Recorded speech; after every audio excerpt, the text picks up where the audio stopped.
সুন্দরবনের চাঁদপাই রেঞ্জে ১.৫ কিলোমিটার এলাকা জুড়ে ছড়িয়ে পড়েছে দাবানল। আগুন নিয়ন্ত্রণে চেষ্টা করছে ফায়ার সার্ভিসের ৩টি ইউনিট ও শতাধিক এলাকাবাসী। পার্শ্ববর্তী নদী থেকে পানি সংগ্রহ করে আগুন নেভানোর চেষ্টা করা হচ্ছে। শনিবার দুপুরে পূর্ব সুন্দরবনের চাঁদপাই রেঞ্জের আমুরবুনিয়া এলাকায় এ আগুন লাগে। বনের মাটিতে অনেক শুকনো পাতা জমে থাকায় তা দ্রুত ছড়িয়ে পড়েছে। আগুনের কারণ এখনো জানা যায়নি। এ নিয়ে প্রতিবেদন থাকছে সংবাদের পরের অংশে। স্বাগত সকাল ৯টার বিরতিহীন ইন্ডিপেন্ডেন্ট সংবাদে। আপনাদের সাথে আছে আমি রাকিব আহমেদ এবং আমি জান্নাতুল ফেরদৌস রুবা। শুরুতেই জানিয়ে দিব প্রধান শিরোনামগুলো। তাপপ্রবাহে বন্ধ থাকার পর আজ খুলেছে সারা দেশের শিক্ষা প্রতিষ্ঠান। মঙ্গলবার থেকে দেশ জুড়ে বৃষ্টি বাড়ার পূর্বাভাস।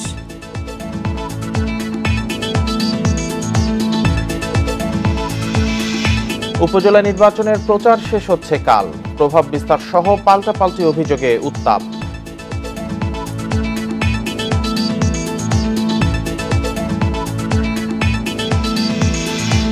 ঘরে বসে মাত্র ৩ ঘন্টায় মিলছে ল্যাব টেস্টের ফল। জাতীয় কিডনি ইনস্টিটিউটে রোগীরা পাচ্ছেন নানা আধুনিক সুবিধা।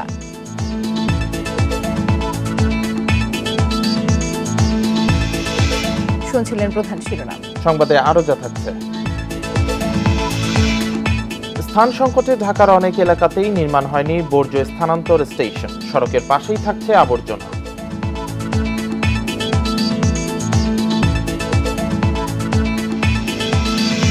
চট্টগ্রামে দ্বিতীয় টি-20 আজ ব্যাটিংয়ে ভারসাম্য চান টাইগার কোচ। জয় দিয়ে সমতায় ফিরতে চায় জিম্বাবুয়ে।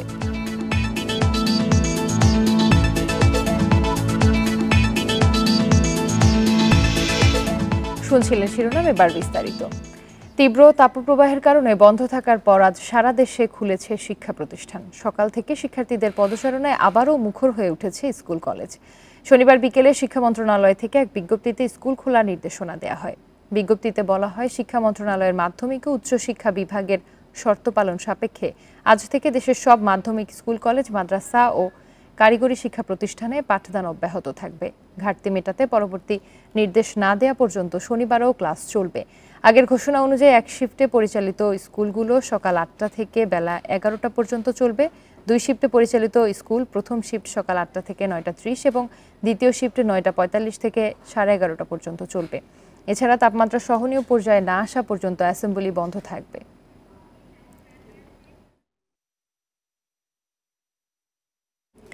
এ বিষয়ে আরো জানাতে খুলনা থেকে যুক্ত আছেন সহকর্মী এইচ.এম. শামীমুজ্জামান।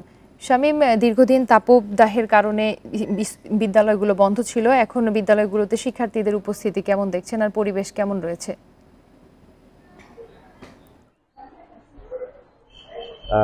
সর্বশেষ স্কুলে ক্লাস হয়েছে ২৮ এপ্রিল। তারপরে আসলে তাপপ্রবাহের কারণে আসলে বন্ধ ছিল। তো বন্ধের পর আজ আবারও স্কুল খুলেছে। তো আজ প্রথম দিন যেহেতু উপস্থিতি কিছুটা কম, আমরা এই মুহূর্তে অবস্থান করছি খুলনার সরকারি ইকবালনগর মাধ্যমিক বালিকা বিদ্যালয়ে। আমরা কথা বলেছিলাম বিদ্যালয়ের প্রধান শিক্ষকের সাথে, তিনি যেটা বলছেন যে প্রথম দিন উপস্থিতি কিছুটা কম, 65 থেকে 70 পর্যন্ত। আর তীব্র গরমে যাতে শিক্ষার্থীরা কষ্ট না পায় সেজন্য কিন্তু অ্যাসেম্বলি বন্ধ রয়েছে। শিক্ষার্থীদের জন্য পর্যাপ্ত পানির ব্যবস্থা করা হয়েছে এবং টিফিন পিরিয়ডে যাতে ছাত্রীরা বাইরে বের না হয়, খেলাধুলা যাতে না করে সেজন্য কিন্তু তাদের নির্দেশনা দেওয়া হচ্ছে। এছাড়া কিন্তু সার্বক্ষণিক যাতে বিদ্যুৎ থাকে সে বিষয়েও কিন্তু বিদ্যুৎ বিভাগের সাথে কথা বলেছে বিদ্যালয় কর্তৃপক্ষ, এবং যাতে বিদ্যুতের ব্যবস্থা সবসময় থাকে। তো এই হচ্ছে স্কুলের পক্ষ থেকে ব্যবস্থা নেওয়া হয়েছে। আর অপরদিকে আমরা জানি যে দক্ষিণ অঞ্চলে, খুলনা সহ দক্ষিণ অঞ্চলে কিন্তু গত কিছুদিন ধরেই তাপ প্রবাহ চলছে। তবে স্বস্তির কথা যেটা, গত 2 দিন ধরে কিছুটা হলেও কিন্তু সেই তাপমাত্রা কম। যেখানে 42-43 ডিগ্রি ছিল খুলনার তাপমাত্রা, সেখানে কিন্তু খুলনাতে 37-38 ডিগ্রি তাপমাত্রা চলছে। এবং আজও খুলনাতে, আমরা আবহাওয়া অফিসের সাথে কথা বলেছি, আজও কিন্তু খুলনাতে সর্বোচ্চ তাপমাত্রা 37 ডিগ্রি পর্যন্ত উঠতে পারে বলে আমাদেরকে আবহাওয়া অফিস জানিয়েছে। তাহলে যেহেতু এই স্বস্তির জায়গা থেকেই কিন্তু শিক্ষকরাও কিছুটা স্বস্তি প্রকাশ করছে, যাতে যদি তাপপ্রবাহ কমে, যদি তাপমাত্রা কমে, তাহলে তাদেরও ক্লাস নিতে সমস্যা হবে না, অর্থাৎ শিক্ষার্থীরা ছাত্রছাত্রীরা অসুস্থ হয়ে পড়বে না। এই বিষয়টা কিন্তু আসলে শিক্ষকরা কিছুটা হলেও স্বস্তি প্রকাশ করেছে। আর অপরদিকে আমরা কথা বলেছিলাম অভিভাবকদের সাথে, আমরা প্রথমে বলেছিলাম শিক্ষার্থীদের সাথে, ছাত্রছাত্রীদের সাথে। তারা যেটা বলছেন যে স্কুল কর্তৃপক্ষ যে ব্যবস্থা নিয়েছে সেই ব্যবস্থায় কিন্তু তারা সন্তোষ প্রকাশ করেছে। অর্থাৎ শিক্ষার্থীদের সুস্থ রাখার জন্য, শিক্ষার্থীরা যাতে অসুস্থ না হয়ে পড়ে সেই জন্য যে পদক্ষেপ দিল সেই পদক্ষেপ তারা স্বস্তি প্রকাশ করেছেন এবং এই ধারা যাতে অব্যাহত থাকে সেই আহ্বানও তারা করেছেন। তো এই ছিল আমার কাছে সর্বশেষ তথ্য। খুলনা থেকে জানাচ্ছিলেন সহকর্মী HM শামীমুজ্জামান। গভীর রাতে রাজধানীতে হালকা বৃষ্টি হয়েছে। আবহাওয়ার পূর্বাভাস অনুযায়ী দেশের উত্তর ও দক্ষিণ পূর্বাঞ্চলের কিছু এলাকায় বৃষ্টি হলেও দিনের বেলায় ঢাকা ছিল শুষ্ক। রাত 11টার পর থেকেই ঢাকার আকাশ মেঘাচ্ছন্ন ছিল। রোববার দিবাগত রাত 2:30টার দিকে সামান্য বৃষ্টি হয়। পুরান ঢাকা, যাত্রাবাড়ি, মিরপুর, মোহাম্মদপুর, রামপুরা, বসুন্ধরা ও বনশ্রী এলাকায় একযোগে নামে স্বস্তির বৃষ্টি। আবহাওয়া অধিদপ্তর জানায়, সিলেট বিভাগের কিছু কিছু জায়গায় এবং রংপুর, ঢাকা, ময়মনসিংহ, বরিশাল ও চট্টগ্রাম বিভাগের 2-1 জায়গায় অস্থায়ীভাবে দমকা, ঝোড়ো হাওয়া সহ বৃষ্টি বা বজ্রসহ বৃষ্টি হতে পারে। সেই সাথে কোথাও কোথাও বিক্ষিপ্তভাবে শিলাবৃষ্টি হতে পারে। এছাড়া দেশের অন্যত্র অস্থায়ীভাবে আংশিক মেঘলা আকাশ সহ আবহাওয়া প্রধানত শুষ্ক থাকতে পারে। কমতে পারে দিন ও রাতের তাপমাত্রা। দেশের উত্তর পূর্বাঞ্চল ও মধ্যাঞ্চলে আজ বৃষ্টির পূর্বাভাস দিয়েছে আবহাওয়া অধিদপ্তর। এছাড়া সোমবারের পর সারা দেশে বৃষ্টির সম্ভাবনা রয়েছে। এতে মুক্তি মিলবে অসহনীয় গরম থেকে। তবে 11ই মের পর থেকে আবারও বাড়তে পারে তাপমাত্রা। এত দীর্ঘ তাপপ্রবাহ ৭৬ বছরে দেখেনি দেশের মানুষ। সাধারণত এপ্রিল থেকে কালবৈশাখী শুরু হলেও এবার এপ্রিলে বৃষ্টি খুবই কম হয়েছে। এর মধ্যে রংপুর ও রাজশাহী বিভাগে কোনো বৃষ্টি হয়নি। তবে মের শুরুতে বৃষ্টি হয় কিছুটা কমেছে তাপমাত্রা। তারপরও অসহনীয় গরমে অতিষ্ঠ জনজীবন। গরমে তো শরীর ঘেমে, শরীরে পানি শূন্যতা দেখা দিতেছে, শরীরে কাজ করার কোনো শক্তি বা যেরকম শক্তি থাকার দরকার এরকম পাওয়া যাচ্ছে না। সবসময় ক্লান্ত ভাব আর কি।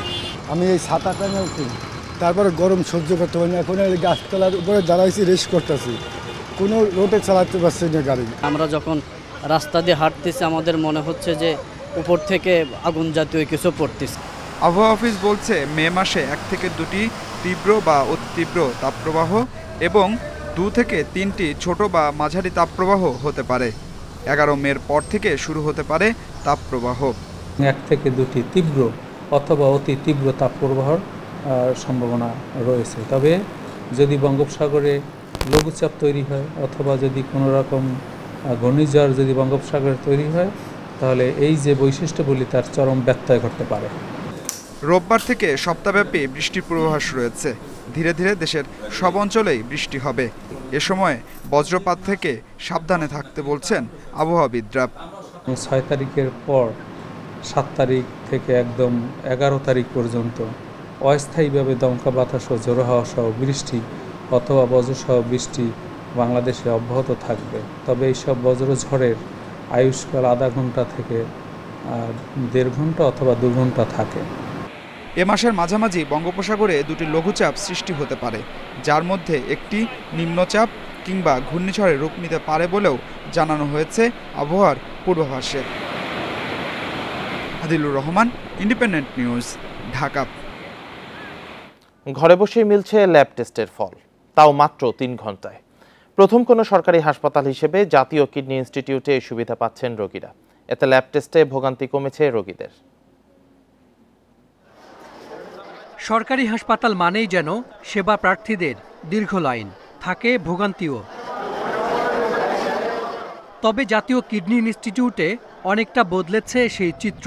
বিশেষ করে ল্যাব টেস্টের জন্য নেই রোগীর লম্বা সারি। টাকা জমা দেওয়ার পর নির্বিঘ্নে দেয়া যায় নমুনা। প্রতিটি নমুনার গায়ে বসানো হয় QR কোড। সেই নমুনা প্যাথোলজি ল্যাবে যাওয়ার পর কোড স্ক্যান করে জমা হয় সার্ভারে। এরপর শুরু হয় রোগ নির্ণয়ের পালা।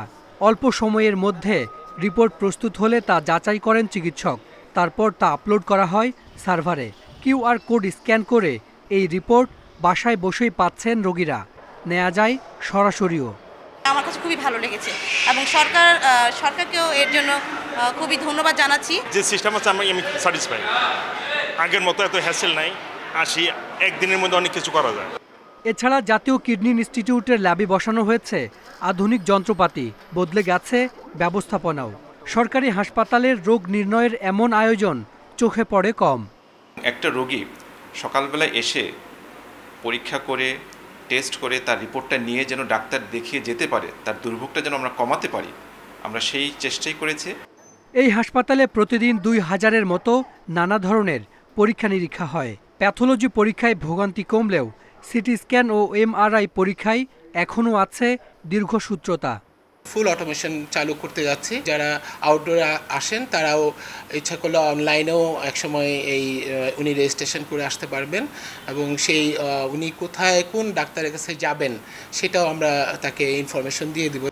বয়স্ক রোগীদের ভোগান্তি কমাতে জাতীয় কিডনি ইনস্টিটিউটে চালু হয়েছে আলাদা ব্যবস্থা। Hasan Misbah, independent news, Dhaka. সুন্দরবনের আগুন নেভাতে যৌথভাবে কাজ করছে ফায়ার সার্ভিস, বন বিভাগ, নৌবাহিনী ও কোস্টগার্ড। যোগ দিয়েছেন শতাধিক গ্রামবাসীও। সকাল 8টার দিকে শুরু হয় বনের আগুন নেভানোর কাজ। পূর্ব সুন্দরবন বিভাগের বিভাগীয় বন কর্মকর্তা কাজী মোহাম্মদ নুরুল করিম জানান, সকাল 8টা থেকে ফায়ার সার্ভিসের 3 ইউনিট সুন্দরবনের ভোলা নদী থেকে পানি ছিটিয়ে আগুন নেভানোর কাজ শুরু করেছে। ফায়ার সার্ভিস ও বন বিভাগের পাশাপাশি অত্যাধুনিক সরঞ্জাম নিয়ে যোগ দিয়েছে নৌবাহিনী ও কোস্টগার্ডও। তবে কাছাকাছি পানির উৎস না থাকায় প্রায় 2 কিলোমিটার দূরে থেকে পানি আনতে হচ্ছে বলে জানান তিনি। আগুন লাগার কারণ ও ক্ষয়ক্ষতি নিরূপণে 3 সদস্যের একটি তদন্ত কমিটি গঠন করা হয়েছে। আগামী 7 কর্মদিবসের মধ্যে তদন্ত কমিটির প্রতিবেদন দিতে বলা হয়েছে।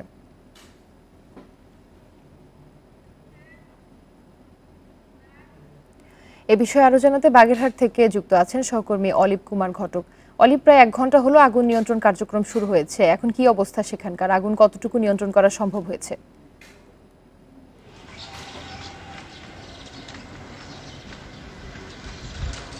দেখুন, পূর্ব সুন্দরবনের চাঁদপাই রেঞ্জের আমুরবুনিয়া টহলফাড়ি সংলগ্ন এলাকাতে যে আগুনের ঘটনা ঘটেছে, এই আগুনে কিন্তু সকালবেলা থেকেই হচ্ছে আপনার বিশেষ করে সুন্দরবন সংলগ্ন মোরেলগঞ্জ উপজেলার নিশানবাড়িয়া ইউনিয়নের আমুরবুনিয়া গ্রাম অর্থাৎ 8 নম্বর ওয়ার্ডের ওইখানের অন্তত 2 থেকে 250 গ্রামবাসী তাদের নিজেদের যে সরঞ্জাম আছে, বিশেষ করে হাড়ি, কলস, এইগুলো নিয়ে হচ্ছে তারা ভোলা নদী থেকে পানি সংগ্রহ করে কিন্তু তারা ওই আগুনের স্থানে ছিটাচ্ছে।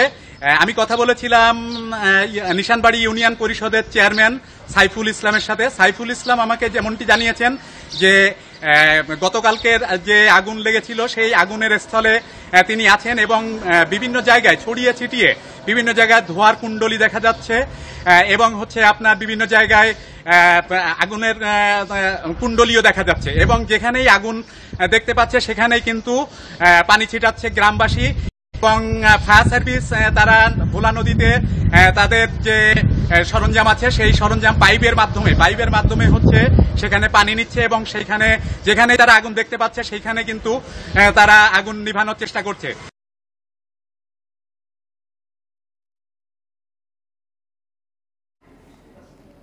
উপজেলা নির্বাচনের প্রচারের মাঝেই আসছে প্রার্থীদের বিরুদ্ধে প্রভাব বিস্তারের অভিযোগ। অন্যান্য আচরণবিধি লঙ্ঘনের অভিযোগও থেমে নেই। কোথাও কোথাও নিয়ম মানা হচ্ছে না পোস্টার লাগানোর ক্ষেত্রেও।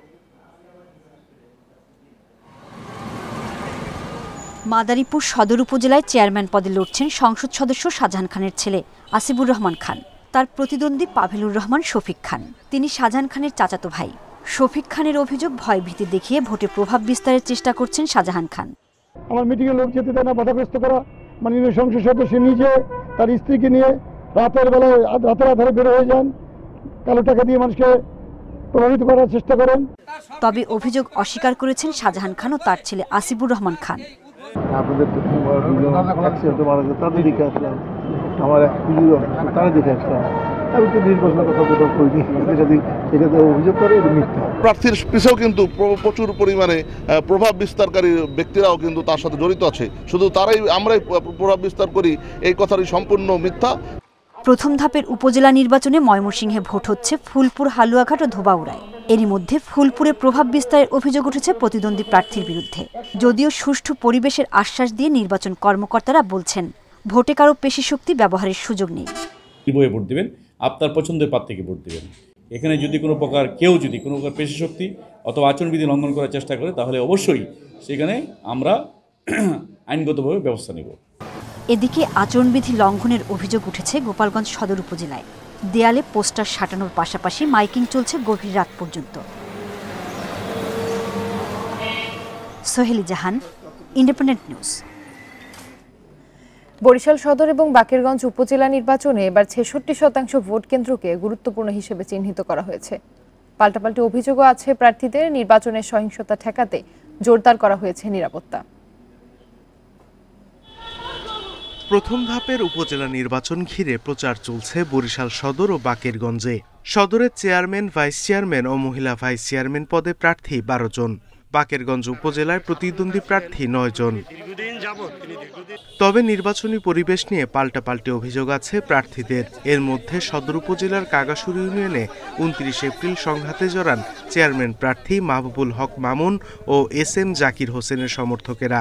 ১ মে দুই পক্ষের সংঘর্ষ হয় জাগুয়া ইউনিয়নে। রাসেল মুন্সি এসে আমার রানা শরীফকে মারধর শুরু করে, ইতালি শহীদকে মারধর শুরু করে। ইতালি শহীদকে বলে তুই ১২ লাখ টাকা দিবি, আর না হলে তুই নির্বাচন থেকে সরে যাবি।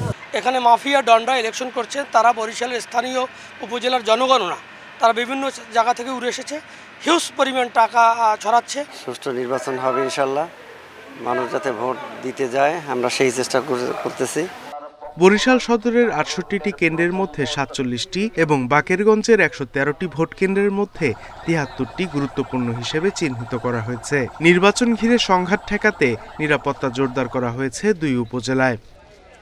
পরিপত্র অনুসারে আমার হয়তো ৬০০-র মতো ফোর্স লাগার কথা, বাট আমি প্রায় ডাবল ফোর্স আমি এখানে ডিপ্লয় করব।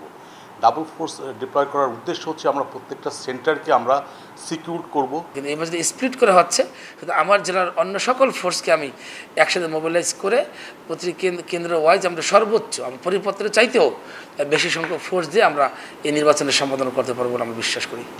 বরিশাল সদর ও বাকেরগঞ্জ উপজেলা নির্বাচনের ভোট গ্রহণ ৮ মে। দুই উপজেলায় মোট ভোটার ৭,৬৯,০০০। Independent news.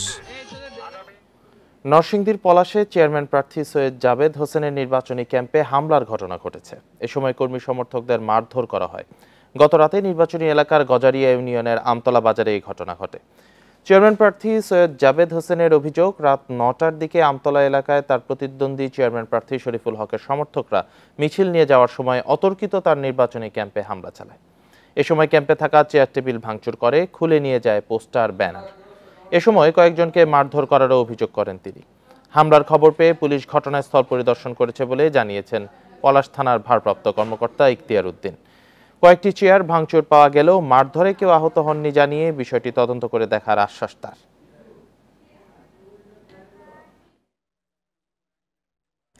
দলের সিদ্ধান্ত না মেনে দ্বিতীয় ধাপের উপজেলা নির্বাচনে প্রার্থী হওয়ায় আরও ৬১ নেতাকে বহিষ্কার করেছে বিএনপি।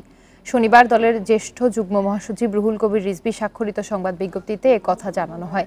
বিজ্ঞপ্তিতে বলা হয়, আগামী ২১শে মে অনুষ্ঠিত হতে যাওয়া দ্বিতীয় ধাপের উপজেলা নির্বাচনে দলীয় সিদ্ধান্ত অমান্য করে বিএনপির যেসব নেতা চেয়ারম্যান, ভাইস চেয়ারম্যান পদে প্রতিদ্বন্দ্বিতা করছেন তাদেরকে বিএনপির প্রাথমিক সদস্য পদসহ সব পর্যায়ের পদ থেকে বহিষ্কার করা হয়েছে। বহিষ্কৃতদের মধ্যে চেয়ারম্যান প্রার্থী ২৬ জন, ভাইস চেয়ারম্যান ১৯ জন, মহিলা ভাইস চেয়ারম্যান ১৬ জন। এর আগে প্রথম ধাপের নির্বাচনে প্রার্থী হয় ৭৯ জন নেতাকে বহিষ্কার করে বিএনপি। এ নিয়ে ২ দফায় ১৪০ জনকে বহিষ্কার করল বিএনপি।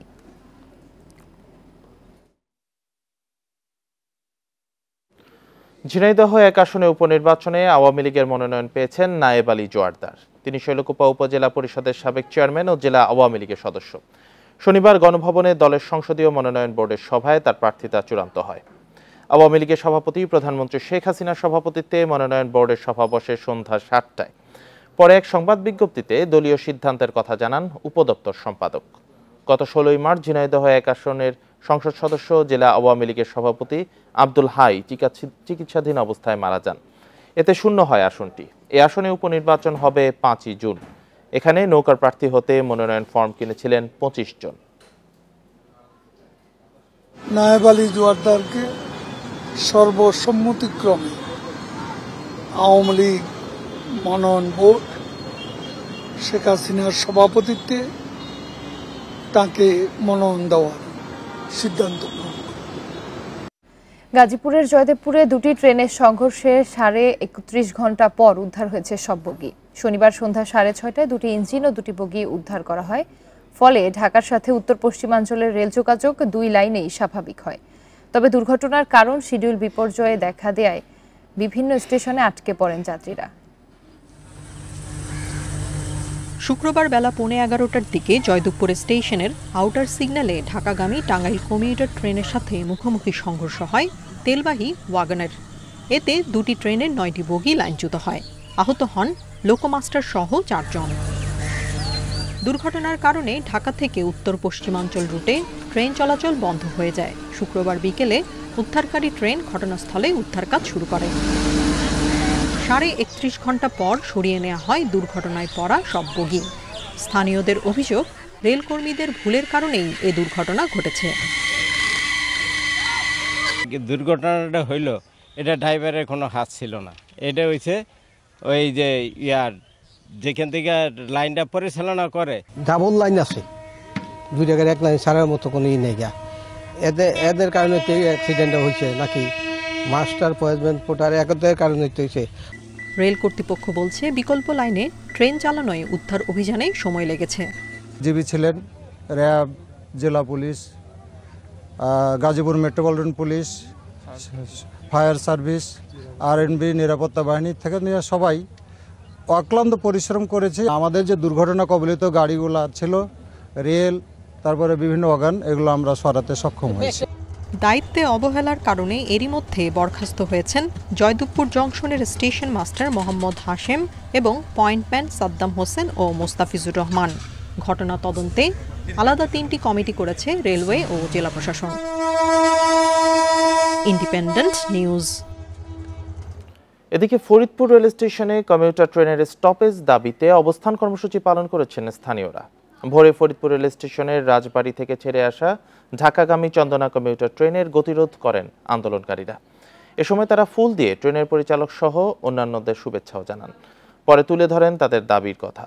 বিক্ষোভের মুখে প্রায় 10 মিনিট ট্রেনটি সেখানে অবস্থান করে। পরে অবস্থানকারীরা সরে গেলে 5টা 50 দিকে ভাঙা হয়ে ঢাকার উদ্দেশ্যে ছেড়ে যায় ট্রেন। ঢাকার সাথে যোগাযোগ ব্যবস্থা সহজ করতে রাজবাড়ী ভাঙা ঢাকা পথে আজ থেকে বাণিজ্যিকভাবে নতুন 2টি কমিউটার ট্রেন চালু হয়েছে। ভাঙা জংশন, শিবচর, পদ্মা ও মাওয়া স্টেশনে ট্রেন দুটি থামার কথা রয়েছে।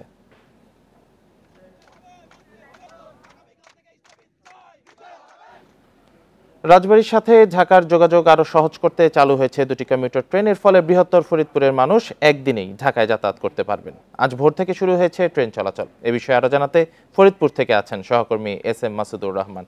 মাসুদুর রহমান, ফরিদপুরের রেল স্টেশনে স্টপেজের দাবিতে একটি বিক্ষোভ হয়েছে, এই বিষয়টি নিয়ে জানতে চাই। এছাড়াও ভোর থেকে ট্রেন চলাচল শুরু হয়েছে, যাত্রী সংখ্যা কেমন দেখছেন, তাদের প্রতিক্রিয়া কি, বিস্তারিত জানাবেন। হ্যাঁ, পদ্মা সেতু উদ্বোধনের পর থেকে এই দীর্ঘদিনের দাবি এবং এই দক্ষিণ পশ্চিম অঞ্চলে মানুষের ঢাকার সাথে যে যাতায়াতের সুব্যবস্থা, সেটার জন্য এই রেল একটি বিশাল বড় অবলম্বন। সেই জায়গা থেকে ইতিমধ্যে গত বছর থেকে ঢাকার সাথে এই অঞ্চলের মানুষ বেশ কিছু ট্রেনের মাধ্যমে তারা যাতায়াত করছে। গতকাল রেলমন্ত্রী জিল্লুল হাকিম শিবচরে তিনি আরও 2টি কমিউটার ট্রেন যেটা উদ্বোধন করেছেন, সেই ট্রেনটি রাজবাড়ী থেকে ঢাকা এবং ঢাকা থেকে ভাঙা হয়ে রাজবাড়ী যাতায়াত করবে, যার মাধ্যমে খুব সহজে আরও রাজধানীর সাথে যাতায়াত সুবিধা হচ্ছে এই অঞ্চলের মানুষের। তবে মানুষের এই ফরিদপুর অঞ্চলের মানুষের ভিতরে একটু অসন্তোষ প্রকাশ করেছে, যেহেতু সরাসরি রাজবাড়ী থেকে ভাঙা এবং ঢাকাতে চলে যাচ্ছে, যার কারণে ফরিদপুরে কোনো স্টপেজ না থাকায় তারা স্টপেজের দাবি তুলেছেন। আজ থেকে সকাল থেকেই এই কমিউটার ট্রেন দুটি যাতায়াত শুরু করে। যাতায়াতের মাধ্যমে এই অঞ্চলের মানুষ খুব সহজে নিরাপদ যাত্রা যেটা বলে, সেই নিরাপদ যাত্রার মাধ্যমে স্বল্প খরচে ঢাকার সাথে সকালে গিয়ে আবার রাতেই ফিরে আসতে পারবে। আমি এই অঞ্চলের মানুষের ভিতরে খুব উৎসাহ, উদ্দীপনা এবং আগ্রহ প্রকাশ করছি, কারণ রেলের সমস্ত অবকাঠামো নির্মাণ হয়েছে, রেলপথ পরিপূর্ণভাবে সম্পূর্ণ হয়েছে, যার কারণে মাঝে মধ্যেই আস্তে আস্তে করে যে রেলের সংখ্যা বৃদ্ধি পাচ্ছে, এই বৃদ্ধি পাওয়ার কারণে এই অঞ্চলের মানুষের যাতায়াত, পরিবহন সকল সব ধরনের যে সুযোগ সুবিধা বৃদ্ধি পাচ্ছে, যে কারণে অনেকে সন্তুষ্ট এবং প্রধানমন্ত্রী সহ রেল কর্তৃপক্ষের কাছে তারা কৃতজ্ঞ। এই পাশাপাশি এই অঞ্চলের মানুষের আরও দাবি, যেহেতু সময় উপযোগী এবং নিরাপদ এই যাত্রা তারা নির্বিঘ্ন করতে তাদের সময়সূচি অনুযায়ী যেন এই রেলগুলো চালানো হয় এবং স্টপেজ একাধিক জায়গাতে যেন দেওয়ার কারণে যাত্রা বিরতির ফলে যাত্রীরা যেন নির্বিঘ্নে তারা তাদের গন্তব্যে পৌঁছাতে পারে সেই সুযোগ সুবিধা বৃদ্ধির দাবিও জানিয়েছেন এই অঞ্চলের রেল যাত্রীর সাধারণরা। তাছাড়া আমরা লক্ষ্য করেছি ফরিদপুরের এই রেল যোগাযোগ চালুর মধ্য দিয়ে ইতিমধ্যে সুন্দরবন, মধুমতি, বনপল এক্সপ্রেস সহ 4টি ট্রেন প্রতিদিন ঢাকা পথে যাতায়াত করছে। দক্ষিণ অঞ্চলের বিভিন্ন অঞ্চল থেকে মানুষ যাতায়াত করছে এবং প্রতিটি ট্রেনে আপনি যে কথাটা বলছেন যাত্রী সংখ্যা ব্যাপকভাবে যাত্রী সংখ্যা উপস্থিতি লক্ষ্য করা গেছে। কারণ এই যে স্বল্প খরচে ঢাকার সাথে যাতায়াত করতে পারছে যে কারণে যাত্রী দিন দিন বাড়তে শুরু করেছে। পাশাপাশি ট্রেনের সংখ্যাও বৃদ্ধি করছে রেল কর্তৃপক্ষ, যার কারণে আগামীতেও হয়তো সম্ভাবনাময় এই দুয়ার আরও খুলবে, যে কারণে বাণিজ্যিকভাবে এই ট্রেনের যে যাত্রা শুরু হয়েছে ট্রেন লাভবান হবে এবং যাত্রীরাও উপকারভোগী হবে বলে আমরা জানতে পেরেছি। রাজবাড়ী ভাঙা ঢাকা পথে 2টি কমিউটার ট্রেন আজ বাণিজ্যিকভাবে চালু হয়েছে। এই বিষয়ে জানাচ্ছিলেন সহকর্মী মাসুদুর রহমান। ব্রাহ্মণবাড়িয়ার আশুগঞ্জ বিদ্যুৎ কেন্দ্রের 2টি ইউনিটে উৎপাদন আংশিক বন্ধ রয়েছে। এতে জাতীয় গ্রিডে অন্তত 300 মেগাওয়াট বিদ্যুৎ সরবরাহ হচ্ছে না। পানি সরবরাহের পাইপলাইনে ময়লা ঢুকে পড়ায় এই অবস্থা। বিদ্যুৎ কেন্দ্রের নির্বাহী পরিচালক আব্দুল মজিদ জানান, শুক্রবার রাতে ঝড়ের সময় মেঘনা নদী থেকে ওই পাইপে ময়লা ও কচুরিপানা ঢুকে পড়ে। এতে প্ল্যান্টের নর্থ ও সাউথ স্টিম টারবাইনে গোলযোগ দেখা দেয়। 2টি ইউনিট থেকে 700 মেগাওয়াট বিদ্যুৎ সরবরাহ করা গেলেও বর্তমানে উৎপাদন হচ্ছে 400 মেগাওয়াট। কার্যক্রম স্বাভাবিক করতে পাইপ পরিষ্কার করছে কর্তৃপক্ষ।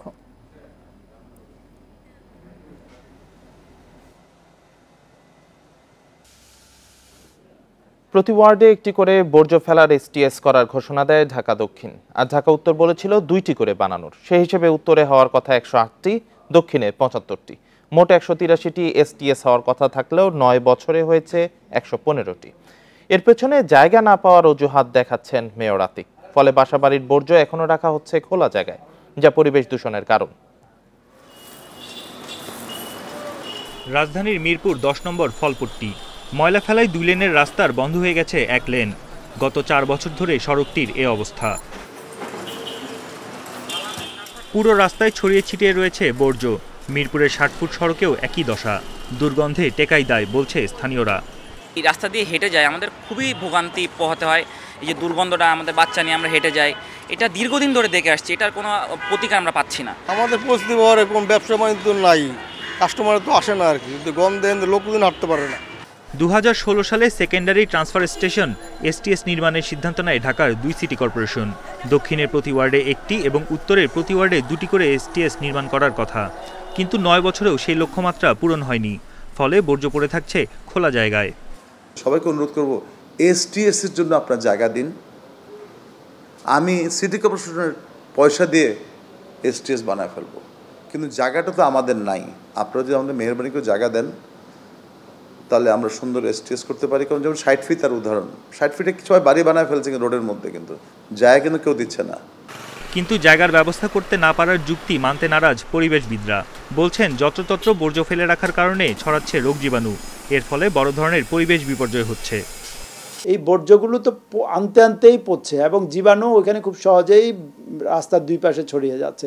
STS স্থাপনের জন্য সিটি কর্পোরেশন তো জায়গা কিনেই করতে পারে। যে কোনো জায়গায় তাদের যেই এনভায়রনমেন্টাল ইম্প্যাক্ট অ্যাসেস করে একটা লোকেশন আইডেন্টিফাই করে তারা কিন্তু ওই জায়গা কিনতে পারে, কিন্তু জায়গা পাচ্ছে না, এটা বলাটা গ্রহণযোগ্য বলে আমি মনে করছি না। ঢাকা দক্ষিণের 75 ওয়ার্ডের 65টিতে এবং উত্তরের 54 ওয়ার্ডের 36টিতে STS হয়েছে। এখনও দক্ষিণে STS বানাতে হবে 10টি ও উত্তরে 58টি। বন ইবনে কামাল, ইন্ডিপেন্ডেন্ট নিউজ, ঢাকা।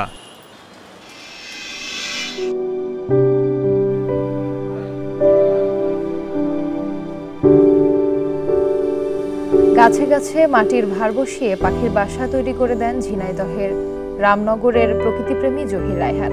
পেশায় রং মিস্ত্রি হলেও এলাকায় পাখি শিকার বন্ধে রাখছেন অবদান।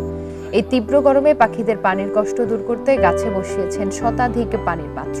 1990 সাল থেকে রাস্তার পাশে শিক্ষা প্রতিষ্ঠানে বৃক্ষরোপণ শুরু করেন তিনি। এলাকায় পানির কষ্ট দূর করতে নিজ বাড়িতে কেটেছেন পুকুর। তার দেখা দেখি আরো অনেকে ভালো কাজে উৎসাহী হচ্ছে।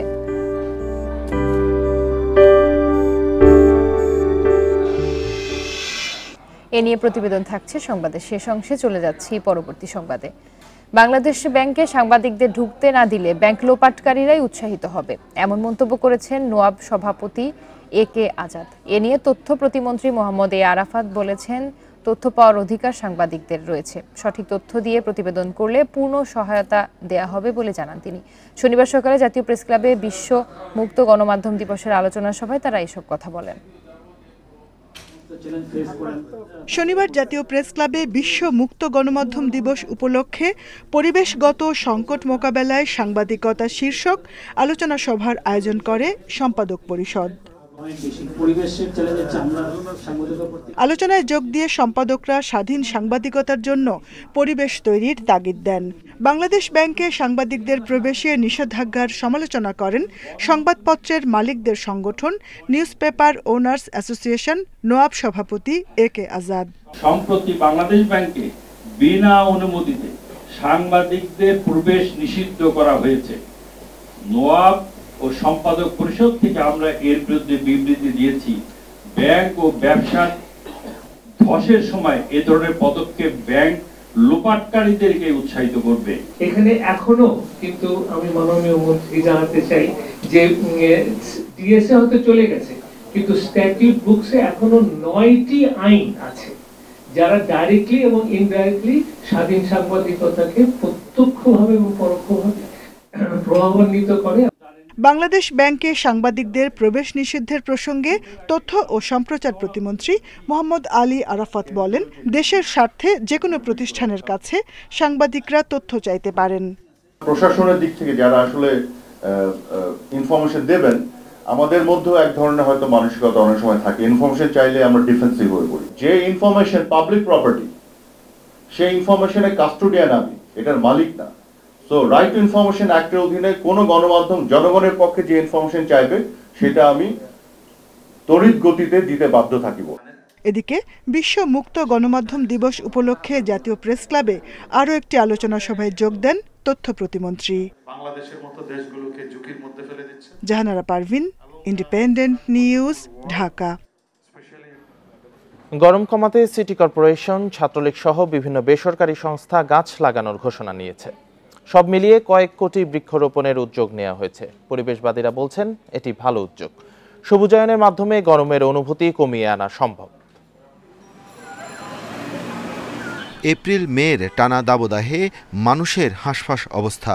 যশোর চুয়াডাঙ্গায় তাপমাত্রা উঠেছে 43 ডিগ্রি সেলসিয়াস পর্যন্ত। এ সময় নানা মহল থেকে সমালোচনা হয় গাছ কাটা নিয়ে। সমালোচনার মধ্যে ঢাকা উত্তর সিটি কর্পোরেশন ঘোষণা দেয় 1 কোটি 20 লাখ গাছ লাগানোর। এর মধ্যে 5 লাখ বৃক্ষরোপণ করেছে ছাত্রলীগ। উদ্যোগ নিয়েছে বেশ কিছু বেসরকারি সংস্থাও। 2025 সালের মধ্যে সারা দেশে অন্তত 2 কোটি গাছ লাগানোর লক্ষ্য ঠিক করেছে বন্ধু ফাউন্ডেশন। 3 বছরে 6 কোটি বৃক্ষরোপণ করতে চায় সংস্থাটি। তাদের দাবি 5 বছর পর একটি গাছ 20 কেজি কার্বন নিঃসরণ কমাতে পারবে। গাছগুলো যখন লাগানো হলো, লাগানোর পর প্রতি গাছের জন্য তাকে 40 টাকা করে আমরা দিব আমাদের প্রোগ্রাম থেকে। 40 টাকা 5 বছর যদি টিকিয়ে রাখে গাছটা, তাহলে আরও 10 টাকা করে দেব। আরও 5 বছর টিকিয়ে রাখা, অর্থাৎ মোট 10 বছর টিকিয়ে রাখার পর আরও 10 টাকা দেব। সেই সাথে অন্য ধরনের পরামর্শ, টেকনিক্যাল সাপোর্ট আমরা দেব। তবে পরিবেশবাদীরা বলছেন সবুজায়নে উষ্ণতা কমানো সম্ভব নয়। উন্নত দেশগুলো কার্বন নিঃসরণ না কমালে পরিস্থিতির উন্নতি হবে না। তাপমাত্রা বৃদ্ধি, জলবায়ু পরিবর্তনের কোনো সহজ সমাধান নেই। একটাই সমাধান, সেটা হচ্ছে উন্নত বিশ্ব এবং দ্রুত উন্নয়নশীল যে সমস্ত বিশ্ব অতিরিক্ত কার্বন নির্গমন করে পৃথিবীকে উত্তপ্ত করছে, তাদেরকে একটা সময়সীমার মধ্যে তাদের কার্বন নিঃসরণ হ্রাস করে আনতে হবে। গাছ লাগানোর চেয়ে টিকিয়ে রাখা কঠিন। এছাড়া অহেতুক গাছপালা না কাটানোর তাগিদ দিয়েছেন বিশেষজ্ঞরা। Arafatur Rahman, independent news, Dhaka. রাজধানীর নীলক্ষেত মোড় এলাকায় CP5 স্টার নামে একটি রেস্টুরেন্টে অগ্নিকাণ্ডের ঘটনা ঘটেছে। রোববার দিবাগত রাত 1:05 দিকে আগুনের সূত্রপাত হয়। পরে পলাশী ফায়ার স্টেশনের 2টি ইউনিট স্বল্প সময়ে আগুন নিয়ন্ত্রণে আনে। প্রত্যক্ষদর্শীরা জানান, গভীর রাতে হঠাৎ করেই নীলক্ষেত মোড়ের CP5 স্টার নামের একটি রেস্টুরেন্টে কালো ধোঁয়া দেখা যায়। পরে নিরাপত্তা কর্মীরা সাথে সাথেই ফায়ার সার্ভিসে খবর দেয়। দোকানটি বন্ধ থাকায় তালা ভেঙে আগুন নেভানোর কাজ শুরু করে ফায়ার সার্ভিস। স্বল্প সময়ের চেষ্টায় আগুন নিয়ন্ত্রণে আনতে সক্ষম হন তারা। ফায়ার সার্ভিস ধারণা করছে বৈদ্যুতিক শর্ট সার্কিট থেকে আগুনের সূত্রপাত, তবে দোকানের তেমন ক্ষয়ক্ষতি হয়নি এবং আগুনে কোনো হতাহতের ঘটনাও ঘটেনি। আগুন দেখি নাই, ধোঁয়া উঠতেছে, তো তাড়াতাড়ি লাভ দিয়েছে, ফায়ার সার্ভিস দেখেছি চলে আইছে। ফ্যানের সুইচগুলার বক্সটা, ওই বক্সগুলা পুড়ে গেছে আর লাইনগুলা পুড়ে গেছে, এমনি নিচে কোনো ক্ষতি হয়নি। রাজধানীর সংসদ ভবন এলাকায় রাতে নিয়ন্ত্রণ হারিয়ে একটি দ্রুতগতির ট্রাক রোড ডিভাইডারে উঠে গেলে চালক আহত হয়েছেন। দুর্ঘটনায় ট্রাকের সামনের অংশ দুমড়ে মুচড়ে যায়। রবিবার দিবাগত রাত 4টার দিকে খেজুরবাগান মোড়ে এ দুর্ঘটনা ঘটে। প্রত্যক্ষদর্শীরা জানান, বিজয় সরণির দিক থেকে দ্রুত গতিতে আসতে থাকে ট্রাকটি। খামারবাড়ির দিকে মোড় নেয়ার সময় হঠাৎ রোড ডিভাইডারে সজোরে ধাক্কা দেয়।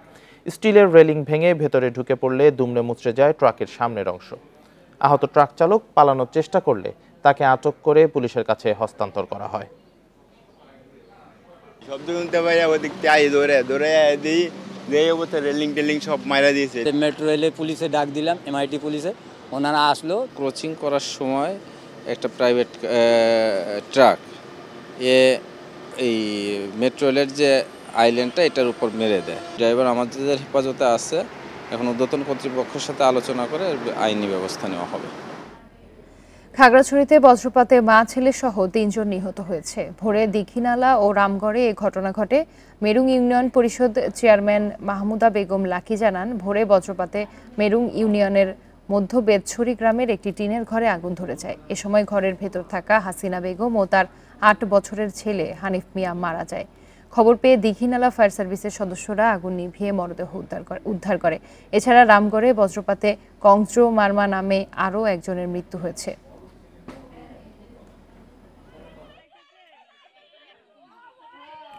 নোয়াখালীর মাইজদিতে একটি বেসরকারি হাসপাতালে ভুল চিকিৎসায় মা ও নবজাতকের মৃত্যুর অভিযোগ উঠেছে। এই ঘটনায় হাসপাতালে ভাঙচুর করেছে নিহতের স্বজনরা। শনিবার জেলা শহরের মাইজদি আধুনিক হাসপাতালে এই ঘটনা ঘটে। নিহতের স্বজনদের অভিযোগ, শুক্রবার দুপুরে আশিকা কবির নামে এক চিকিৎসক সিজার অপারেশন করেন। এ সময় অতিরিক্ত রক্তক্ষরণ হলেও বিষয়টি গোপন করা হয়। তবে রাত 9:30টার দিকে অবস্থা আশঙ্কাজনক হয়ে ওঠায় রোগীকে ঢাকায় পাঠানো হয়। শনিবার বিকেলে চিকিৎসাধীন অবস্থায় মৃত্যু হয় মা ও নবজাতকের। এ ঘটনায় ক্ষিপ্ত হয়ে গতকাল রাতে হাসপাতালে ভাঙচুর চালায় স্বজন ও এলাকাবাসী।